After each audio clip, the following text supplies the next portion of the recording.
Les Jeux Olympiques et Paralympiques que nous avons la chance d'accueillir cette année, c'est l'événement du siècle.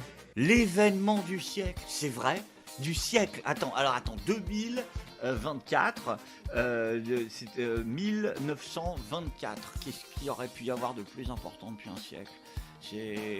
Vraiment, alors on ne fait que choisir, Thérèse. Ou alors vous parlez du siècle qui vient de commencer. Mais même là, franchement, j'ai un doute. Qu'est-ce qu'il y a de mémorable en fait dans ces JO? Le ticket à 4 euros qui en plus a été spécifiquement designé pour qu'on l'utilise pas. Le prix des billets totalement exorbitant et surtout beaucoup plus élevé que prévu. Auquel il est possible de déroger, mais uniquement par un procédé de tirage au sort que la ministre en charge des Jeux elle-même n'a pas réussi à expliquer. Ou d'être bien évidemment un étudiant viré de son logement contre 200 euros et une place. Et à condition bien sûr de ne pas avoir été rappelé pour faire la sécu.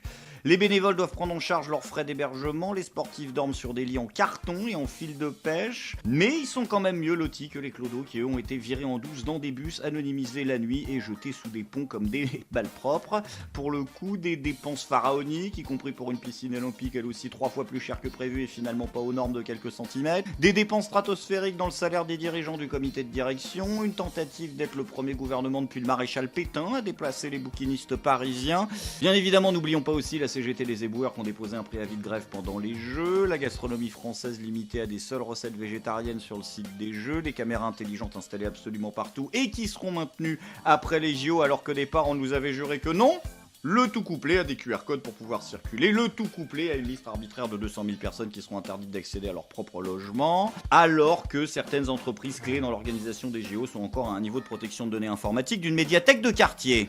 Et je ne compte bien évidemment même pas les artistes pour voir la cérémonie, vous n'avez pas réussi à en trouver .inclusif, ce que vous voulez, qui fasse pas polémique ou qui soit aimé par la majorité des Français. Et je parle même pas de l'hymne officiel de cette connerie qui est un honteux plagiat de Jurassic Park. Oui, effectivement, dans un certain sens, je crois que ça va être l'événement du siècle. Même en matière de désorganisation, la défaite de 40, pour le coup, c'était moins le bordel. La réalité, c'est que ça va être un fiasco pas possible, d'accord ? Et vous aurez beau multiplier les opérations de propagande et les musées fictifs, ça ne changera rien. Hein, oui, parce qu'ils font des faux musées. Enfin, des faux musées. C'est Paris, avec un point d'exclamation. C'est Hidalgo qui a lancé ça. Donc toi, tu vas au musée pour voir Paris, tu vois. Et en fait, c'est un truc à la gloire de Anne Hidalgo, qui vante son bilan politique.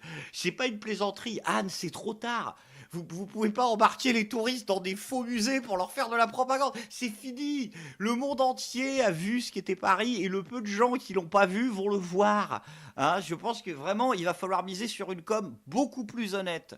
Tu veux que je t'aide ?